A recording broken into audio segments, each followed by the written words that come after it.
Welcome to the ReaderHouse Author Roundtable, where authors from all walks of life come together to discuss the trials, tribulations, and triumphs of publishing their books. I'm Alice Stockton Rossini. Join us here every Saturday night at 8 p.m. or listen to our podcast anytime on Spotify, Apple Podcasts, Stitcher, TuneIn, and PodServe, just to name a few. The Author Roundtable is sponsored by ReaderHouse Online Bookstore, where independent new authors come first. Dexter Cox is very lucky to have had an exciting career that allowed him to take flight. Well, now he takes us on quite a ride with his book, Dancing with the Devil. Well, my whole career was in the aviation industry. I was a professional pilot for years and years and years, and then I got into management sides of the business and aircraft sales and special projects and certification of new equipment and stuff of that nature. And Dancing with the Devil was inspired by what you did for a living. That's it. And basically, where I got the name of the book was at one point in time, the FAA came to me and said, Dexter, in the past 8 months, you've had more engine failures and equipment malfunctions than all of the rest of the pilots in the Western region combined. What's going on? And, I explained, and they said, well, we think you're dancing with the devil. We're afraid you're going to get hurt. And that's where I got the name of the book from. Well, why was that? Why was it? Well, it was the nature of the business I was in. I was in the used aircraft sales business, and that's one of the reasons. But that's not it entirely, because I had, 8 engine failures before I ever got associated with the aircraft sales business. But I had the dubious distinction of having had more engine failures than probably any other pilot in history. I had 28 engine failures in my career. Well, what I find interesting is that you live to tell about it. I mean, what do you do when your engine fails? Well, seven of them were in single-engine airplanes. Of course, you land. Just you land. You remain calm, and you just look. What if there's nowhere to land? Well, that's it. The key, you said it in a single word: remain calm. And the reason you could remain calm if you're a professional pilot is if you have taught yourself everything there is to know about the airplane that you're in and all the systems they're in and how they work together and what happens if one of them goes wrong. What else does it affect? That sort of thing. So those are the things that happen. But then you get into other situations that are, aren't necessarily caused by an engine failure, but by an equipment malfunction or some sort of a mistake by an individual that generates a problem, and you have to deal with those things as well. I can't even imagine. It scares me. All I think about is when John F. Kennedy crashed his plane. Right. And they think he didn't know his instruments well enough, so he didn't know whether he was upside down or right side up when he was flying. That is correct. It's called spatial disorientation. Very common. It is common in pilots who are not trained for it. It's a nasty thing to take place because the problem is your inner ear. Okay. In your inner ear, there's these little filaments in there that move back and forth in the fluid in your inner ear and tell you whether you're right side up, going left, going right, or what have you. Give you an example. You're flying straight and level, and the little ears are not disturbed. They're just neutral. And then you decide you're going to turn to the right. So you start a right turn. Mm-hmm. When you do, the fluid changes, moves a little bit, which twists those little ears, those little filaments in there, and tells your body you're going this direction. Okay. Problem is, if you stay in that right turn for any length of time, the little filaments move back to neutral. And now, as far as the little filaments are concerned, you're flying straight and level, okay? But you're still in the right turn. Oh, my. Now then, if you level the airplane out to level flight, the little filaments tell your body, oh, you're now turning to the left. So you turn back to the right. So what you've just done is you just increased the right turn more. And that's how people get into trouble. Yeah.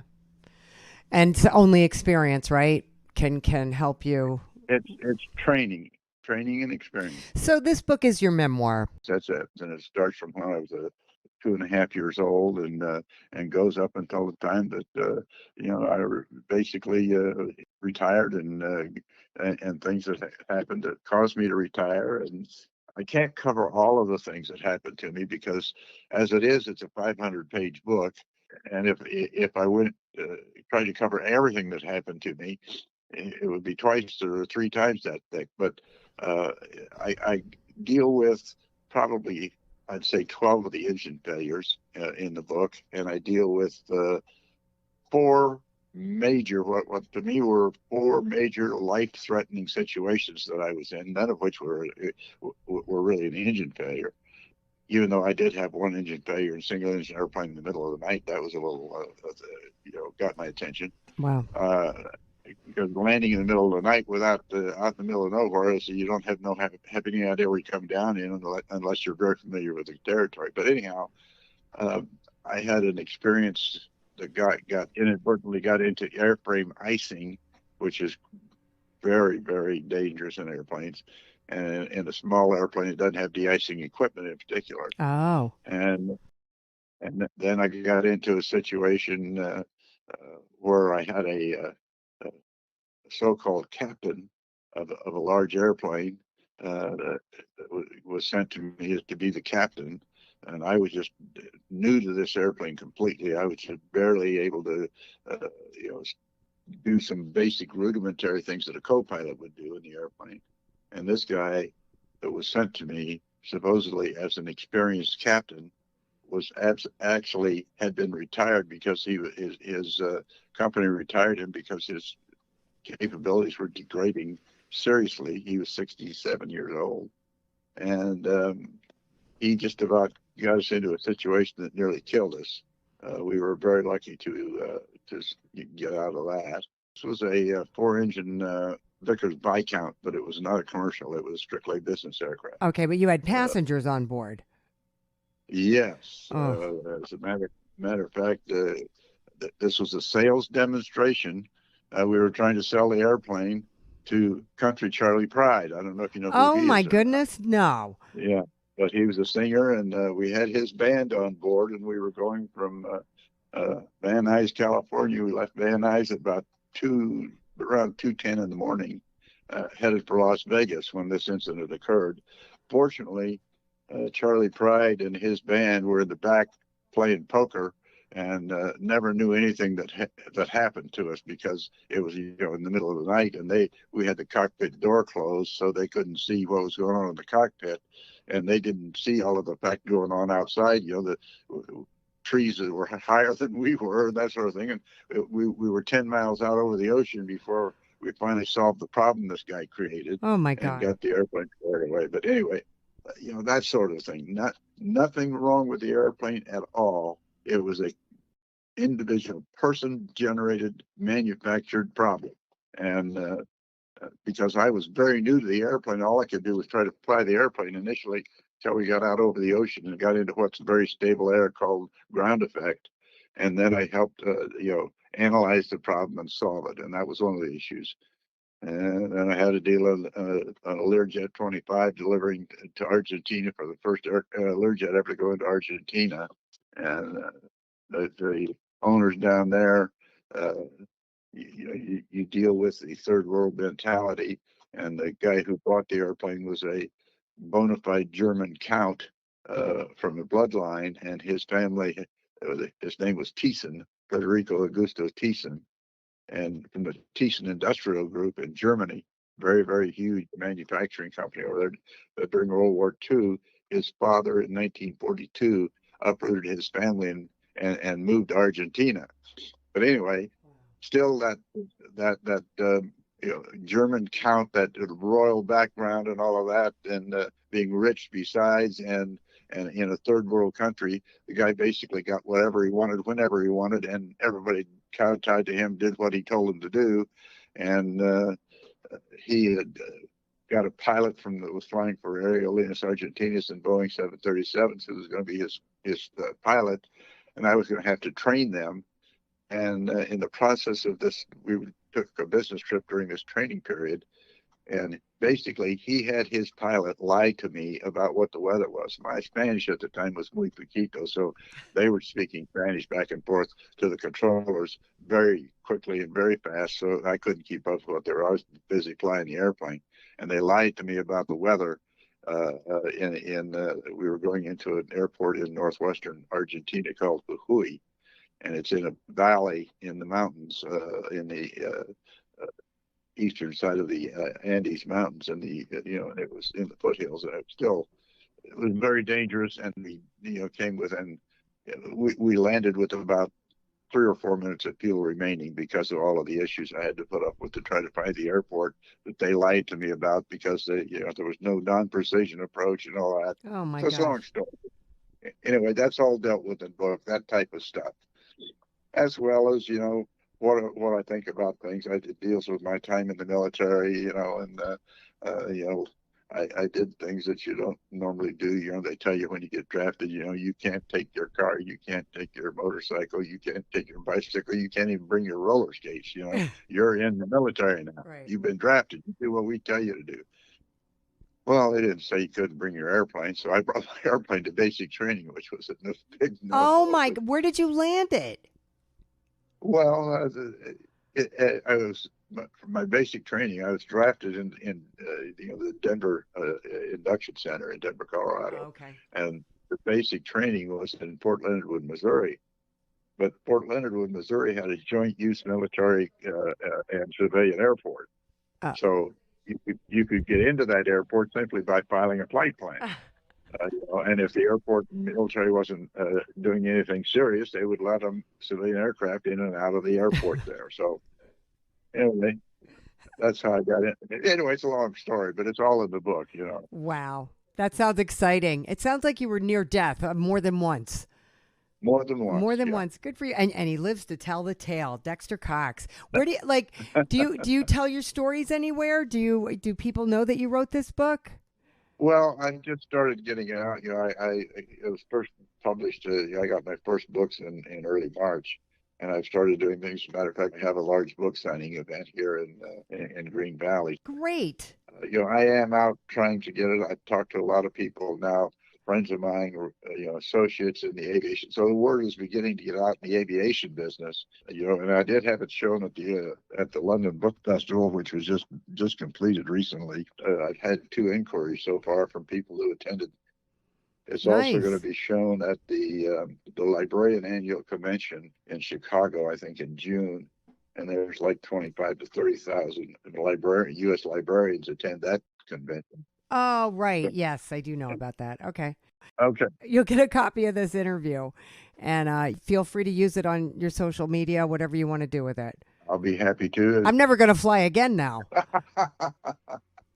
the funny thing is that one of the things I relate in the book is, I was on a charter trip out of Casper, Wyoming, which is where I grew up and where I started flying, and I was taking a gentleman to Kansas City, Missouri. It was a lovely spring day, and we were in a Cessna 210. Air was perfectly smooth, just like glass, and we're flying along, and the guy's looking outside, and he turned to me finally, he says, he says, I don't believe this. I said, what's that? He says, anybody could do this. I mean, we're sitting here. He said, I can't believe they're paying you, or I'm paying you to do this. I says, well, he said, you ought to be paying me. And I said, well, let's look at it this way. I said, if we had a $500 an hour problem, would you rather have a $50 an hour pilot? There you go, Dexter. He didn't ask any more questions. I bet he didn't, man. So you're on your way. It's just a question of how long it's going to take to recover my costs. Right. Well, that's, if you can at least do that much, If I can do that much, I'll be happy as a clam. William J. Voller Jr. had the scare of his life, and he shares his story in his book, Prostate Cancer and How It Changed Me. Bill, I'm just curious, what did you do for a living? I worked for 39 years for utility in Chicago, and I live in the suburbs of Chicago, but I worked for this utility ever since college. So I worked for one company all the time until I retired. When did you find out you had prostate cancer? Well, I discovered I had prostate cancer when I turned 50. I went in for a physical, and I had lost about 27 pounds. I was real proud of myself. I started a running exercise program. I lost all this weight, and my blood pressure was down. It was in the normal range, and my weight was good. I promised my wife when I turned 50 that she would have the man back that she married. You know, right? So here, as I'm going to turn 50, and I'm going to do this, and I go in for my physical, and the doctor's praising me. Great job, Bill. How'd you do this? Wow, I wish all my patients did that. And then he called me. I'm sitting in my office on Monday morning, and he called me 7 o'clock in the morning, and it's very unusual to get a call from your doctor unless something wrong is happening. And sure enough, he called me and he said, everything's great, but, I've got a little problem with something called a PSA. And I said, what's that? And he said, well, I didn't tell you, but we start taking tests of people for prostate cancer at the age of 50. And really, that's all I needed to hear. My ears just started ringing, and I said, so you're telling me I have prostate cancer? And he goes, well, don't jump to any conclusions. There's a lot of false positives here, so why don't you just go and we'll schedule another test in 2 weeks. And I went to the hospital again, took my second prostate test, and sure enough, and it turned out to be just as high as the first one did. So I had a PSA count of 8.0, and anything above 4 is considered dangerous. So a lot of men have prostate issues, and if it's 1 or less than 1 to 4.0, nobody really is concerned about it. They're monitoring it, but it's not. They don't feel it's worthy of a PSA test or cancerous or anything like that. But once it gets above 4, then they do all the testing and biopsies. So that was my next phase. After that, I had a biopsy, and the biopsy confirmed the cancer. Oh, boy. And after that, I went in for the operation, and I had my total prostate was removed, which I felt great. Here I am, 50 years old, and I've got my prostate removed, and good, cancer's gone, and I felt, wow, everything's fine. And they're very concerned about it, so they wanted me to come in and take tests, prostate PSA tests, every 6 months, which I did for about 3 years, and all of a sudden I got a positive hit. What? And I turned to the doctor and I said, how can this be? And he goes, well, every once in a while, first of all, he said, could be a false positive. Let's take another test.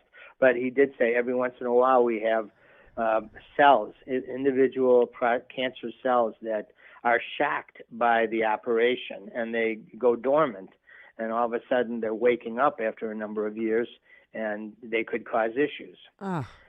So that's what happened to me. I was identified with prostate cancer in January of 2003, and I had my prostate removed in August of 2003. And then 3 years later, my prostate came back, cancer came back, and I had small numbers, 1.1, 0.2, but it was going up. Every time I took a PSA test, it would go up another couple of numbers. Wow. So they decided to give me 7 weeks of radiation. So I just before Thanksgiving of 2006, I went in for 7 weeks of radiation, Monday through Thursday, and they put you in the radiation tube, and you're in there for 35, 40 minutes, and oh my gosh, how does that affect your psyche, your mental well, stability? honestly, I was working so hard that it was great because I took a nap every afternoon.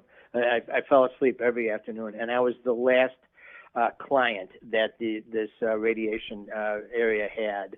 So I came in at 4 o'clock, and they gave me the radiation, and I just drove home. And I didn't have any ill effects for about 3 weeks, and then all of a sudden, my doctor kept on telling me, he says, now, what's going to happen is you're going to feel like you have a cold. And, when you have a cold, things improve every day. You get better and better and better. But with this case, with radiation, every day you're going to get worse. You're going to feel worse. So and I didn't feel bad at all. First 3 weeks I felt great, but he said, watch what you eat because we don't know how it's going to impact you. Some men go through this and have urinary issues. Some of them have bowel issues. Some of them have diet issues.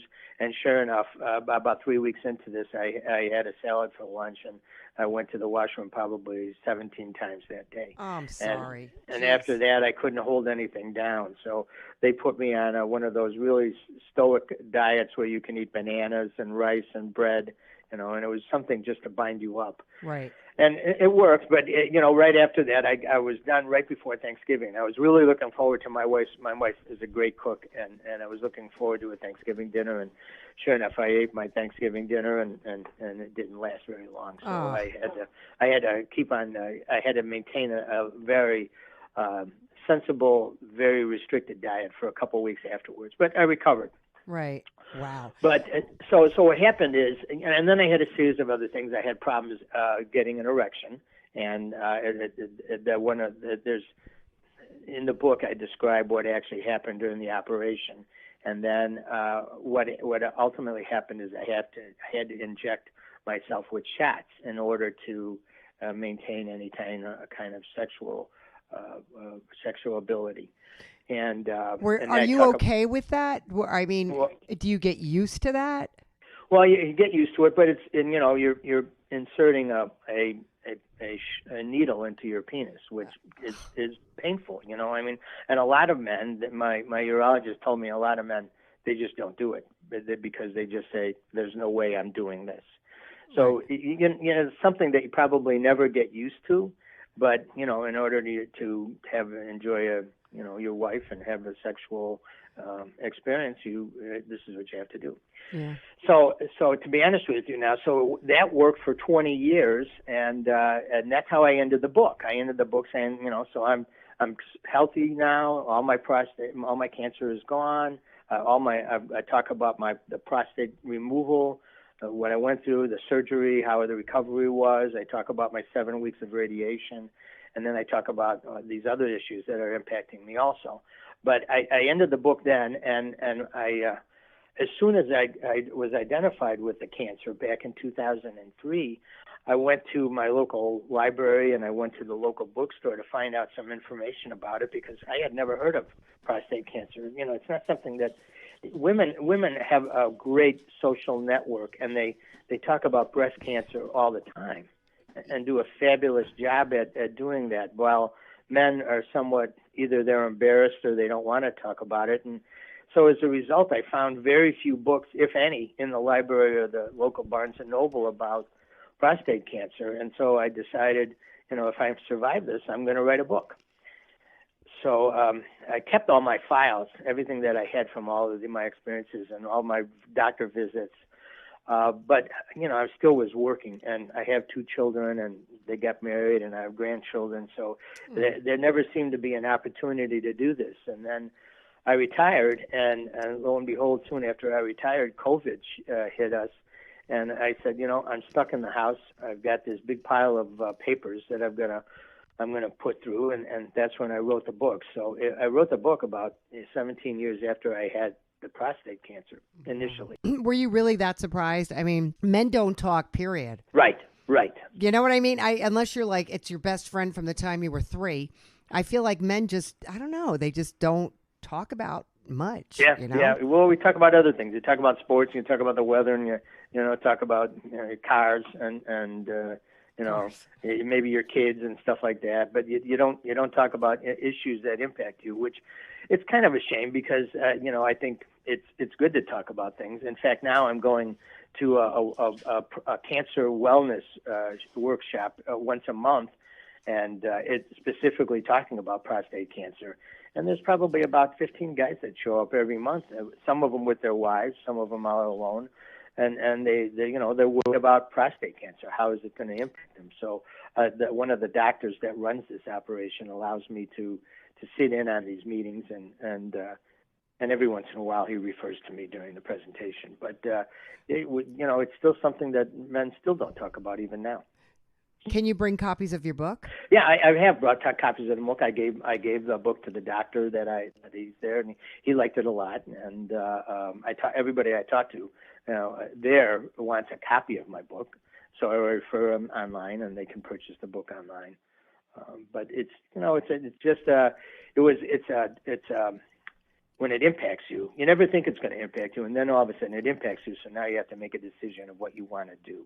And they have clearly improved a lot of things between when I had first diagnosed with prostate cancer, but until now, improvements in everything has been dramatic. But it still impacts. There's about 350,000 people that die from prostate cancer every year. And it's the second leading cause of death in men, and it's the fifth leading cause of cancer for people in the world. And there's about 1.2 million people every year are diagnosed with, 1.2 million men are diagnosed with cancer every year. And that's about a man every 2.5 minutes. One man gets diagnosed with prostate cancer worldwide every 2.5 minutes. Oh, okay. Because, I mean, it's always been my understanding that it's one of the most curable cancers. Yes, definitely. So if you identify it quickly, like with me, and it reoccurred with me, and I went in for the radiation, and now I've been cancer-free for 17, 18 years. So yes, it's very curable. I'm 70 years old. This happened when I was 51. So it's been a while now, and everything has been fine. And then knock on wood. So it is very curable, but you have to identify it.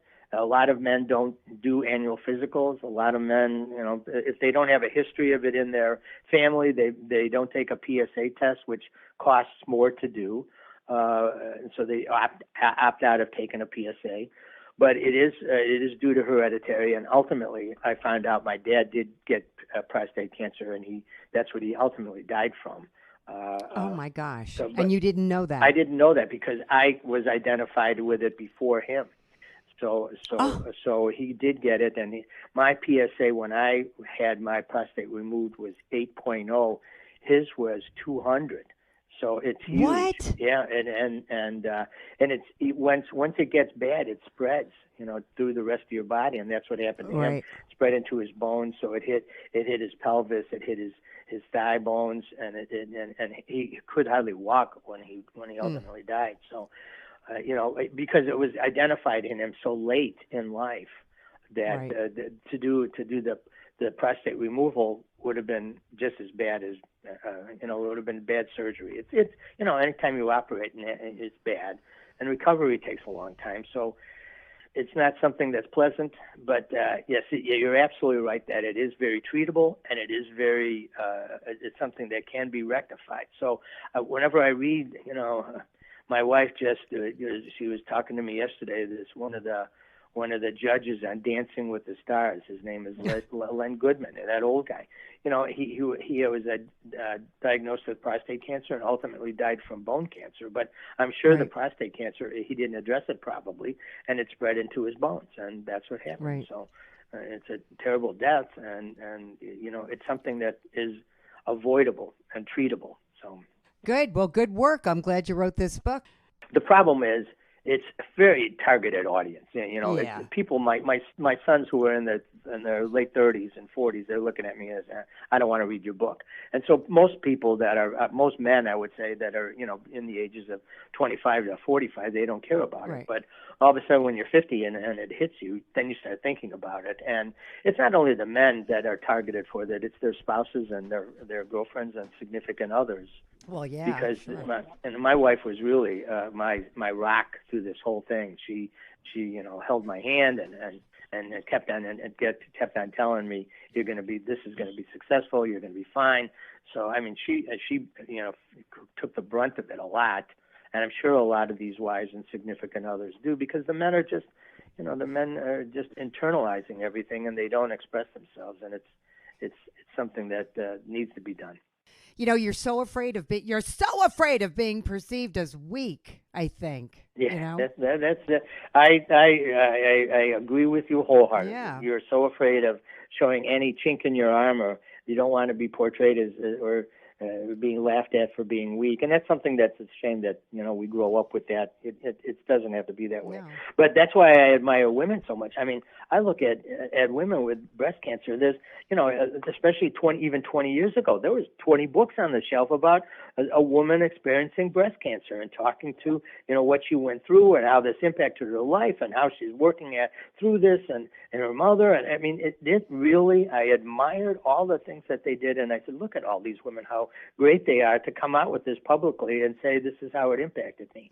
So, and then I looked at it and I said, am I the only person who has this? No. And then when I found out all these other people had it, I said, I'm gonna write something about it, because this is a shame that there isn't more of it. Well, good for you. Keep talking about it, and you could help a lot of people with this book. Well, that's my intent, is if I can help, a handful, 10, 20, 30 people, anybody who reads the book, get through this process and through the journey, and if they know, oh, this is going to hurt, this isn't going to hurt, these are my options that I have to talk about with my doctor. I just think if I can help some people through that, it's going to be better off for them. You got that right. Well, thanks so much for taking the time to talk to me. Well, I appreciate it also. Journal of a Poet, Roses and Ribbons is the name of our next book by Jennifer L. Perkins. She's been writing since she was a little girl. And you're creative all around, right? Yeah, and I do some art. I do a little bit of painting. Nice. Nothing too over the top, but, I'm trying to work on it. So what inspired your book? I began writing it in high school. So what I did was I kind of looked into other people's experiences for the most part. Like, one is called Breaking Up. It's hard to do. I was not allowed to date, as mentioned on the back of the book. So I was kind of looking through other people's perspective of life, and I put it into my own perspective of how I would feel in that certain situation if I was dating that person or in a situation of that nature. And then other things inspired me was nature. Like, I wrote about the trees, and just different things, my family. So it's like a genre of everything I was going through and experiencing at the time. Was high school a while ago, or are you recently graduated? No, it was a while ago. Oh, okay. But you started writing in high school. Yes. And then one day you woke up and said, I'm going to publish a book, just like that? Yeah, like I wrote it in high school. And I think back then I was intending to make it into a book back then, but I found it a few years ago, and I was just like, well, I'm going to go ahead and publish this now. Why not do it? Is it just poems, like one page after another page of poems, or do you share, your life experience through the book? Yes, it's life experiences and predominantly poetry, but there's other things in there like excerpts from church, things of that nature.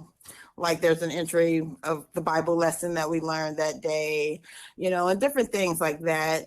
Short stories, Can you give me an example? Is there a poem you'd like to read?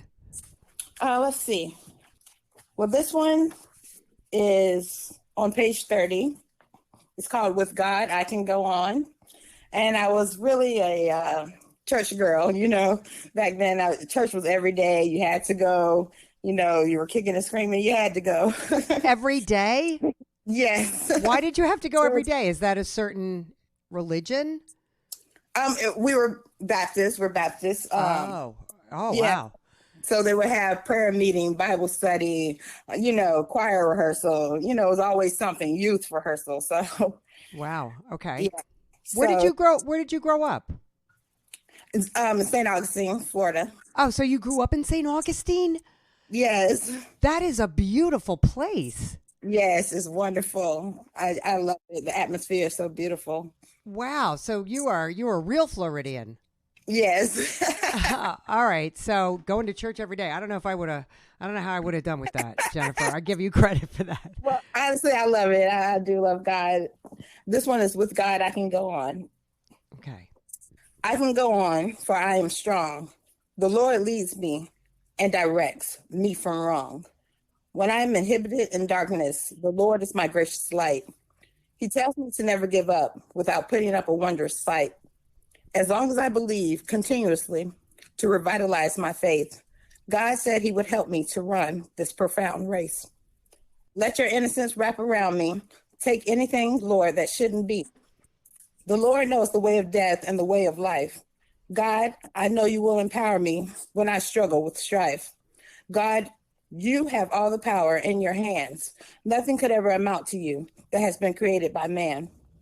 Children, adults, surrender to God before it's too late. When the gospel train comes, it will not wait. Don't live for tomorrow, live for today. God will surely bless us, for he will always make a way. Forgive me, Lord, for all my sins and all I have done. Thank you, Lord. I have the victory, and it has been won. And with his love and blessings he brings, with the Heavenly Father by my side, I can do all things. That's awesome, Jennifer. You know what? This sounds like it could be a song. Yes. Oh, and there are a few songs in here that I wrote. Now, do you put them to music? Sometimes I do. One I put to music, but I didn't put it in the book though. But yeah, some I put to music. I do. All right. But not from this book though. Okay. Give me an example of one of your excerpts. Here's one that I found, A Lonely Walk in Georgia. Okay. I went for a walk in the park, alone past midnight, way after dark. All that was on my mind were memories of you and all the good times. I started to cry, but my hands held them inside. I had to be alone just for the sake of my pride. Someone may be gone, a bad memory makes good times fade. However, everything you were will never be put in the shade. Nice. Now, do you explain what inspired that poem? Yes, my granddad on my mom's side, he was from Georgia, so he passed away. So it's kind of, like in memory of him. His name was John Green Sr. And I mean, I really didn't get a chance to really get to know him. My only memory of him is like coming to the house to have like a Thanksgiving dinner. And when he got sick, I kind of saw him more. He was in and out of the hospital and things of that nature. But yeah, that's just kind of in remembrance of him. Do you write poetry for people on their birthdays and special occasions and stuff like that? Yes, I have done that. Not too often, but once in a while. Yeah. What happens now? Well, I'm just trying to get the word out there the best I can, social media. How's that working out for you? It seems like it's going pretty well. Like I really got a lot of my family members and friends involved, like sharing the word, spread the word for me, And yeah. Do you share excerpts of your book? Yeah, sometimes I do. On Facebook, I do. Are there places where you can read your poetry in St. Augustine? There were a lot of places back in the day. Like around 2002, I was doing a lot of shows and events then. And, prior to that, but now it's kind of dimmed down a little bit. You have to go to other cities like Jacksonville and, other places now. But you do get to read your stuff out loud? Yes. That's great. That's really great. But now, I understand it took you a while to get this book together, right? You've been working on this for a long time. Yeah, I have. So it had to feel so good when you got that book in the mail.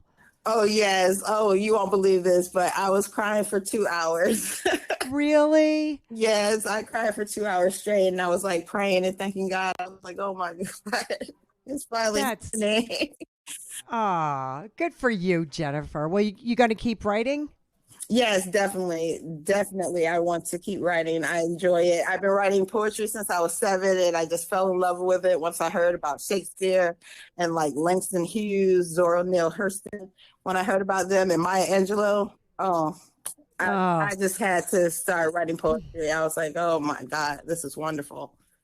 What is Langston Hughes? Is that the one, hold fast to your dreams, for if dreams die, life is a broken winged bird that cannot fly. I think that's Langston Hughes. He was amazing. Yeah. Amazing poet.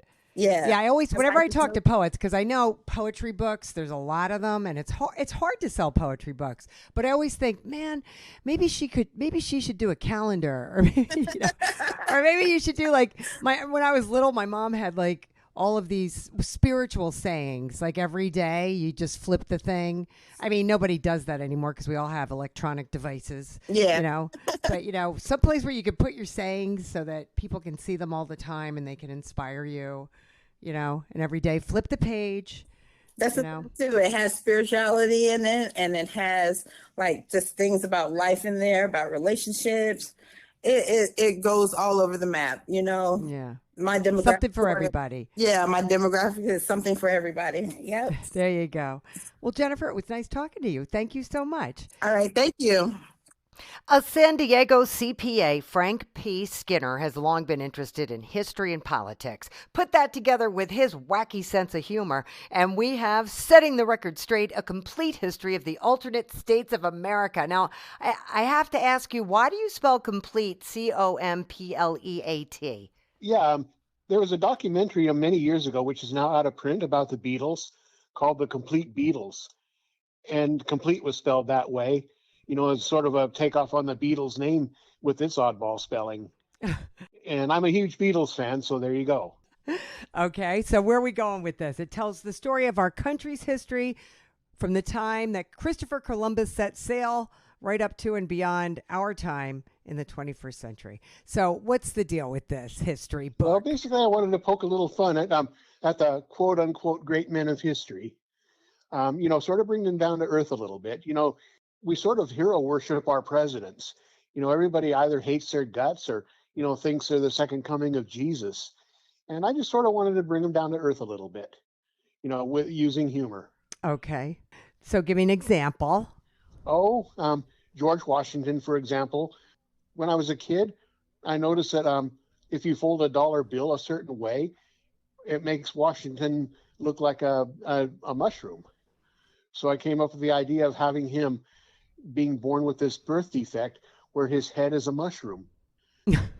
So every president in history has their own chapter? Yes. So what'd you do with Bill Clinton?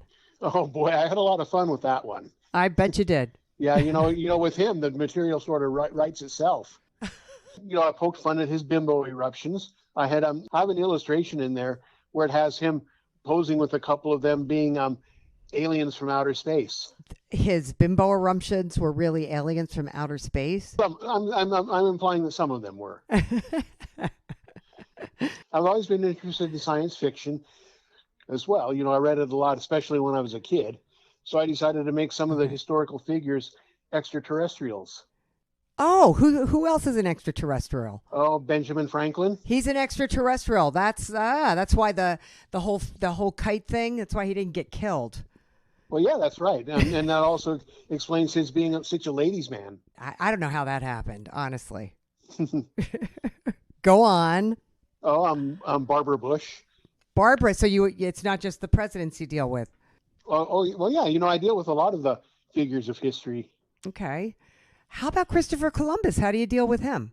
Oh, I have an illustration in the book where I had the artist draw him to look like Bill Clinton and Queen Isabella to look like Monica Lewinsky. Oh, no. You think people will get that? Oh, I think so. Yeah. You call FDR a fascist. Yeah, that's sort of a takeoff. I have very strong opinions of various presidents and what they do. And, I've read books about lots of different presidents. And when you look at the New Deal, there really is a lot of fascism in it. It was basically a partnership of the federal government and the big corporations, coming together to basically run the country. It's hard to explain. He sort of took over the economy and had the federal government running it in combination with Wall Street, which is basically what's happening today. Oh, okay. I see what you're saying. When you look at what's happening today, the federal government's in bed with Wall Street, and the middle class is paying the price. And the middle class gets smaller and smaller. Yeah, exactly. And back in FDR's day, it was at the expense of small businesses. It was FDR colluding with the big powerful corporations and sort of crowding out the little guy. What I love is the Republicrats and the Democrats. That is never been truer, right? Than it is right now. Oh, yeah. I think that says it all. I mean, do you spoof any of the issues of the day? I do. there's going to be a total of 3 volumes. So you're just releasing volume 1. Right. All right. So I have to ask you, this does not include Presidents Trump and Bite Me. Right. What do you mean by that? There's sort of, when you get to the end of volume 3, there's sort of a shocking ending. Okay. And I don't want to give it away. But, they are talked about in the book. Okay. But just in a different way. And you mentioned Bite Me. I give alternate names to each of the 50 states and to some of the historical characters as well, where their name lends itself to being a pun. Bite Me. I like that. That's Biden, right? Yeah. Another example is Rutherford B. Hayes. Uh-huh. I refer to him as Rutherford B. Hayes, which is actually historically how the Democrats referred to him back then, because of the alleged stealing of the 1876 presidential election. Yeah, people don't realize like the accusations of stealing elections have been around a long time. Oh yeah. Yeah. 1876 was I consider it to be a stolen election. The Republicans stole it from the Democrats. Right. And in 1960, the Democrats stole it back. So there you go. There you go. We try to even it out, right? That's what America does. God bless us. Yep, and that's what I tried to be even-handed. I poked fun at everybody. I didn't play favorites in the book. Yeah. So you were going to talk about Barbara Bush. She was pretty popular, right? For the wife of a president. She was, yeah. She's not my favorite person, to be honest. That little dust up she had with Sarah Palin a few years ago, didn't impress me. Okay, is that in the book? Yep. Oh. But that's in volume 3. How about Eleanor Roosevelt? Well, volume 1 takes us up to just before the Great War. Okay. Which basically takes us through the administration of William Howard Taft. Okay. This is a great way, a fun way to kind of learn, right? Oh, I think so. Yeah. Anybody who's interested in history or politics, and anybody who has a wacky sense of humor, I certainly have one. And I'm hoping a lot of people out there do. Everybody takes everything so seriously these days. You say the wrong thing and you get canceled. What's with that? Yeah. Comedians can't tell jokes anymore. But they because do. They might offend somebody. Yes. Oh, they do. But they've lost their edge because everybody's so afraid of offending somebody. Yeah, it's definitely a problem. I'm in a parody group, right? And we lampoon politicians. And there's this one scene that we did, and we have a mayor that goes to this particular restaurant in Midtown run by 2 Russian guys. And the guys playing the Russian guys in the musical number were not allowed to have Russian accents. Oh, okay. And I'm like, I just feel like that's going too far. Oh, yeah. People lose their whole career over something they said 20 years ago. They told the wrong joke that offends somebody 20 years ago. And all of a sudden they're out of a job. Right.